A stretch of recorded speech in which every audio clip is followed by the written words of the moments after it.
Passage 4, numbers 34 to 44 from test number 2. Number 34, planned obsolescence, a practice at which products are designed to have a limited period of usefulness. So this is a kind of a weird question. We know a practice at which doesn't make sense. You don't practice at something, right? It's not a practice at something, it's a practice by something, by which would work. So if this were by which, that would be fine because it's a practice by which products are designed to have a limited period of usefulness. So for that reason, at which and from which isn't going to work. A practice so that products are designed, again, not quite what we're looking for. We're looking for something like a practice by which products are designed, or according to which, something like that. So whereby is kind of a weird word. This is a kind of old school way of saying by which. So a practice whereby products are designed to have a limited period of usefulness. This is a tricky kind of idiom question. Well, hopefully you won't see many of these on your real test, maybe at worst one of this difficulty. Best thing you can do if you don't know what this expression means, just eliminate the ones that you don't know, that you know for sure don't work, and then make your best guess. So in this case, we're going to get choice D. Limited period of usefulness has been a cornerstone of manufacturing strategy for the past 80 years. This approach increases sales, but it also stands in austere contrast. Let's go back to the usefulness one. Planned obsolescence, a practice at which products are designed to have a limited period of usefulness, has been a cornerstone of manufacturing. So notice we have a definition. This whole thing between commas isn't a positive phrase describing planned obsolescence. So we're okay with having 2 commas here. There's no reason to add a dash, certainly not a semicolon, and getting rid of the comma will leave us with 1 comma instead of 2. So we're totally fine with the original. We want to have 2 commas because this isn't a positive phrase in the middle of the sentence, so we will keep the comma after that word. So choice A. Moving on to 36. This approach increases sales, but it also stands in austere contrast to a time when goods were produced to be durable. So austere is not the right word in this context. We don't say in austere contrast. We look at the choices, the one that works the best. This is a pure diction question. Also kind of vocabulary to a certain extent. The right word in this context is stark, but it stands in stark contrast, right? It's in very clear, well-defined, conspicuous contrast. That's what we're looking for here. Austere means like sparse, not ornate, plain, simple, even harsh.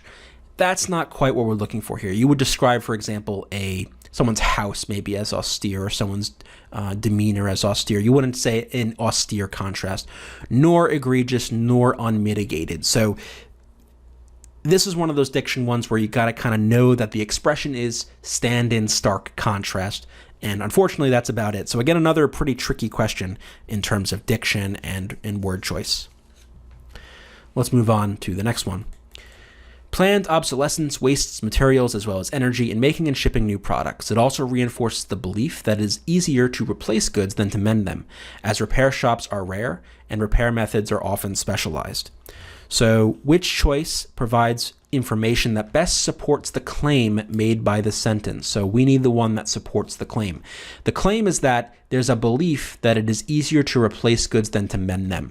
And our first example of this, or first reason, is that repair shops are rare. And that makes sense. So if you think repair shops are rare, or if repair shops are rare, you will think then it's easier just to go out and replace goods than to try to mend or to fix them, right? If there's no repair shop, might as well just get a new one. So we need another example that gives that same kind of support. When we look at the original, repair methods are often specialized. That's interesting because if repair methods are specialized, if it's hard to repair, let's say your TV, then if your TV breaks and if there's no repair shop nearby, it's going to be easier to just go get a new TV rather than try to fix it yourself or find a repair shop somewhere. So the original actually looks pretty good. It's supporting the idea that people think it's easier to replace goods than to mend them. Obsolete goods can become collectible items. That doesn't make any kind of sense to what's going on here. No one knows whether something will fall into disrepair again. Again, that doesn't really give us any reason why people would think it's easier to replace than to mend, right? Either way, if you get a new one or if you repair your old broken one, your object, it's still possible that it could break again, so that's not really a difference between new and used goods. Again, C is just not very clear compared to choice A about why people would think it's easier to replace goods than to mend them. New designs often have bugs that must be worked out. If anything, that's an argument against getting new goods. It's in some sense be an argument for repairing them. So D, if anything, is the opposite of what we're looking for. So our best choice here, the most logical, is choice A. More like a fair than an actual cafe, the first repair cafe took place in Amsterdam, the Netherlands. So this one is a situation where this is the wrong then. We need it to be THAN. So right away, A and D are gone. The fair is this is the right spelling of the word fair here, F-A-I-R, because it's like a place you go for, to sell things or to enjoy shows or games, whatever, right? A fair. That is exactly what we want here. We want the than with a THAN. So for diction, we're going to go with choice B. It was the brainchild of former journalist Martine Postma, wanting to take a practical stand in a throwaway culture. So here we've got a participial phrase at the end of the sentence, but therefore it's going to apply to it, not to Martine Postma, who it should apply to due to this comma. So we're probably going to want to change this into something like C, who wanted. Now the who refers back directly to Postma. It's clear that she's the one who wanted to do this. D gives you a comma splice, no good. B, whom, is the wrong one because she is the one doing the action. She wants to take a practical stand, so she's the subject. Therefore, you would use who. And we've already established that simply wanting is not good enough. So 39 is going to be C. Her goals were straightforward, however. Reduced waste, maintain and perpetuate knowledge and skills, and strengthen community. In the original, we have this however, and the question is, do we want contrast? And when we read the sentences around this, there's no sense we want this to contrast with anything else. So A is gone. C, nonetheless, is kind of like nevertheless, which is a form of contrast, not going to work here. Therefore shows cause and effect, but it's not clear at all what this is the conclusion of. All we really want here is just the straight up sentence. Her goals were straightforward, reduce waste, maintain and perpetuate knowledge, etc., etc. So we're good with D. It's the shortest. We don't need any of these words here to improve the transition or the flow of the sentence. These are examples of her goals and what her ways were to what she wanted to do to take a practical stand in throwaway culture. She wanted to do these things. Here are goals. No reason for any of these additional words. So we'll go with choice D. Let's see. Participants bring all manner of damaged articles, clothing, appliances, furniture, and more, to be repaired by a staff of volunteer specialists, including tailors, electricians, and carpenters. Since the inaugural Repair Cafe, others have been hosted in theater foyers, community centers, hotels, and auditoriums. While they await for service, patrons can enjoy coffee and snacks and mingle with their neighbors in need. So await is the wrong word here, right? It's while they wait for service, or something like that. So we can get rid of this. C is good, except it changes the tense. We want this to be present tense. Notice mingle, can enjoy. Those are all present tense. Awaiting is the same problem as the original await. So D, while waiting for service, patrons can enjoy. This creates that participial phrase which describes what the patrons are doing. So we're happy with choice D. 42. To make the paragraph most logical, sentence 5 should be placed. Okay, this question is another example of the College Board not quite being very good with their questions. This one is not a very good question. Their explanation is actually nonsensical. So let me just run through this one quickly. The idea here is we're going to want to put this sentence after sentence 3, so right here, because we want to talk about all the other locations in which these repair cafes have been held before we get into a discussion of the kinds of things that they bring with them to the fair. So we want to establish the locations first. Looking at the choices, we don't want to keep where it is now because this separates the discussion of people bringing their objects and waiting for service. So this is just breaking the flow where it is now. Putting it before sentence 1 doesn't make sense because we haven't even established the cafe. And doing it after sentence 6 doesn't make sense because we want to put this earlier in the passage where we're talking about the cafe in general rather than these specific things occurring in the cafe.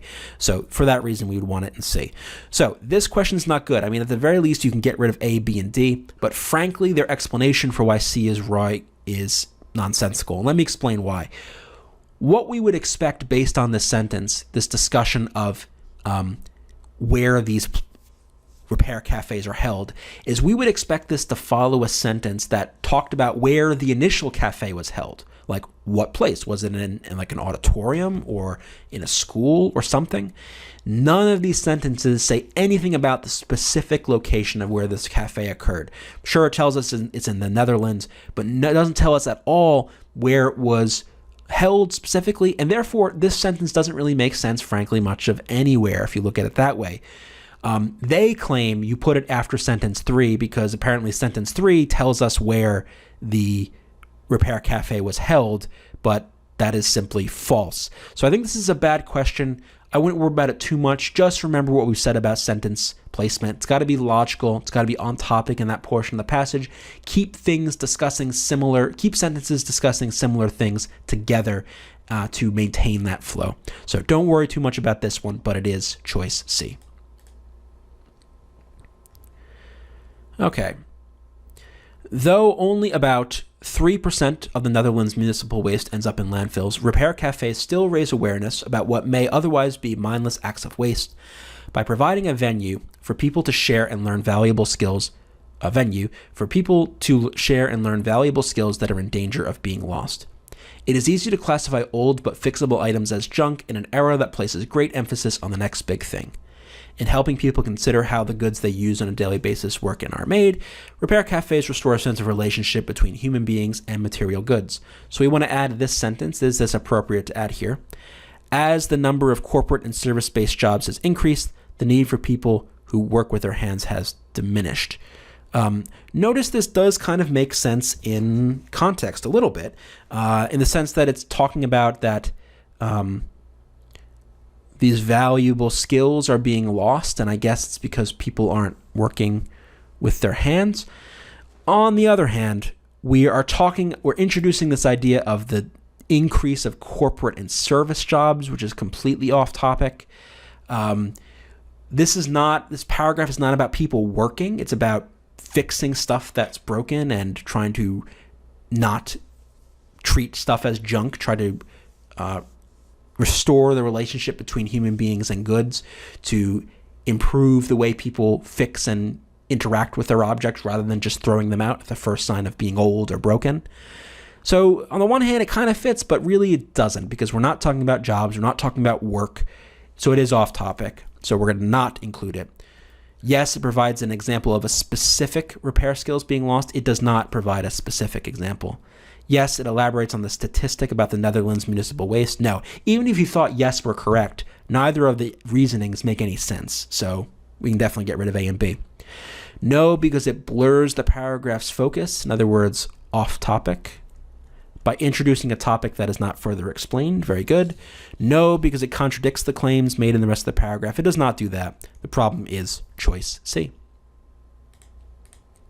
Last one. Though the concept remained a local trend at first, international repair cafes, all affiliated with Dutch Repair Cafe via its website, have since arisen in France, Germany, South Africa, the United States, and other countries on top of that. So, number one, this is super informal. On top of that, that's just kind of awkward and strange for this tone of this essay.